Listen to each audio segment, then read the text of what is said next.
different approach. What cookies? He's been dangling one shiny object after another, talking about everything but the Epstein files. I mean, here's just some of what he's posted online in the last 36 hours. Let's not talk about Epstein. I'll weigh in on the plea deal for Brian Koberger, urging the judge to make him explain why he committed the Idaho murders. You still want to talk about Epstein?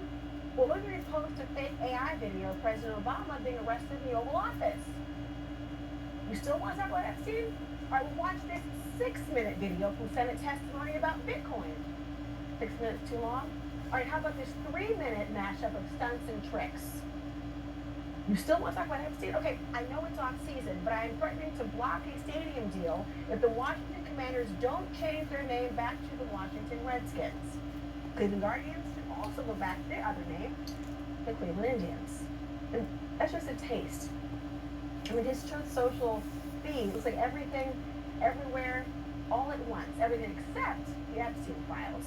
And when the White House press secretary was asked today why the president hasn't just ordered the release of all the files that he can, she punted to the FBI. The president has said if the Department of Justice and the FBI want to move forward with releasing any further credible evidence, they should do so. As to why they have or have not or will, you should ask the FBI about that. Now, the Trump administration, well, they did release files today in the name of transparency to satisfy the public's interests. FBI records, to be exact. Nearly 250,000 pages on Reverend Martin Luther King Jr. are now being unsealed. Not just request to release grand jury testimony. But it's not what the MAGA world asked for. So it is an attempt at distraction, or just telling people who want government files to get in line and wait their turn? Or is it a failed political promise? Well, the White House says Trump knows best. The president is the creator and the leader of the Make America Great Again movement. It's his baby that he made, and he knows what his supporters want.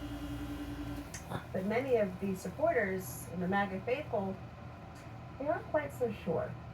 I mean, take Congresswoman Marjorie Taylor Greene, one of Trump's biggest allies. Now, she says, quote, if you tell the base of people who support you of deep state treasonous crimes, election interference, blackmail, and rich, powerful, elite, evil cabals, then you must take down every enemy of the people. If not, she said, the base will turn and there's no going back. Dangling bits of red meat no longer satisfies. They want the whole steak dinner and will accept nothing else, unquote. Now, she is not the only Republican lawmaker demanding the steak dinner.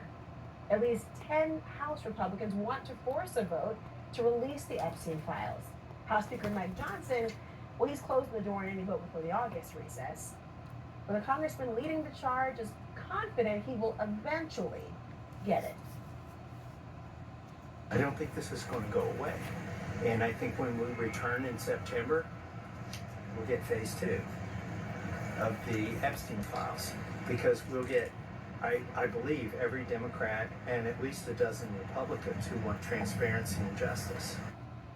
Let's begin with the author of The Red Letter on Substack, Tara Palmieri. Tara, Congressman Massey, I mean, he is not backing down, but you do know Speaker Johnson has stalled that House, so the no vote is going to happen on the files anytime soon. So where do you see this all going? I mean, what's the next move for MAGA? I just don't think that they will back down until they see something real. And if they provide what they provided during phase 1, which is essentially redacted files that were already in the public domain in the FBI vault, they're going to get even angrier and angrier. And so if you just keep feeding them the things that they don't want, they're going to react. And this is just not the way that you handle this situation. And even punting it, it's just dragging it out longer and longer and longer.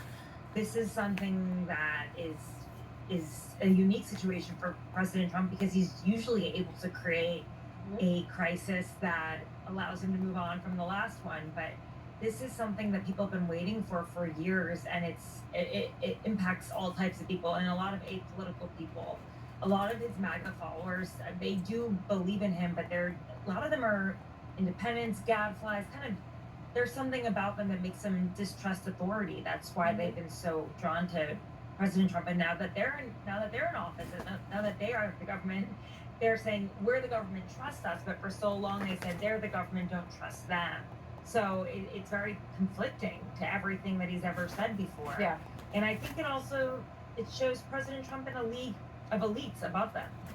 You really can't have your cake and eat it too. It can't be, listen, don't believe in the government, and now I'm the government, but I'm an exception to the rule. People don't really operate that way, especially if the seed has been planted and watered over years. But you also have one of Jeffrey Epstein's accusers, Maria Farmer is her name.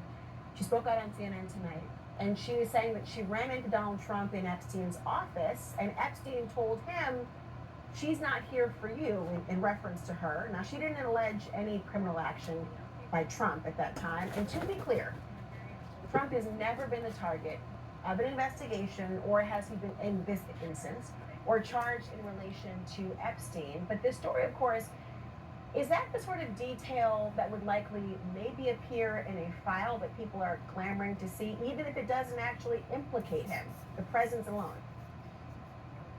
Yeah, I think it would certainly bolster the narrative that they were very close friends for a very long period of time, to the point that during the height of Epstein's sex trafficking operation, Donald Trump was very much around. At the very least, a lot of the girls remember meeting him. Virginia Giuffre Roberts remembers meeting him. A lot of Maria Farmer remembers meeting him. A lot of the women remember meeting him. I have never personally interviewed a victim, even though I worked on this story for many years, that was assaulted by him. But there are women who said that they were Jane Does. They came forward and then they rescinded their, their complaints. We don't know why, but this is just not a good narrative to be associated with. And he's made public statements about Jeffrey Epstein. He said that he loves young women publicly. It's just, the more you put out there, the more associates you put out there, the narrative, it would reveal to people how Epstein operated, how closely interconnected he was with these elites, and how much they really did not care about these girls, and how they were just party favored. I mean, just thinking about that phrase, that disposable party favors, that makes your stomach turn to think about the implications of that. Yeah. Because, by the way, what you said is one of the reasons why many lawyers and judges don't want certain testimony, even the grand jury, to be released in general, because of the tarring and feathering and the assumptions and the intimations that are always going to be made in instances like this. I want you to stick around, please, though, Tara, because our viewers, they have a ton of questions about the fallout from the files. You're going to help us answer them later in the show for a special Epstein edition of America Asks. That's where you get to join in and ask your burning questions. How do you do it? You go to CNN.com/Epstein questions tonight. Well, joining me now is Democratic Congressman from New York, Richie Torres, also former senior advisor of the Trump Vance campaign.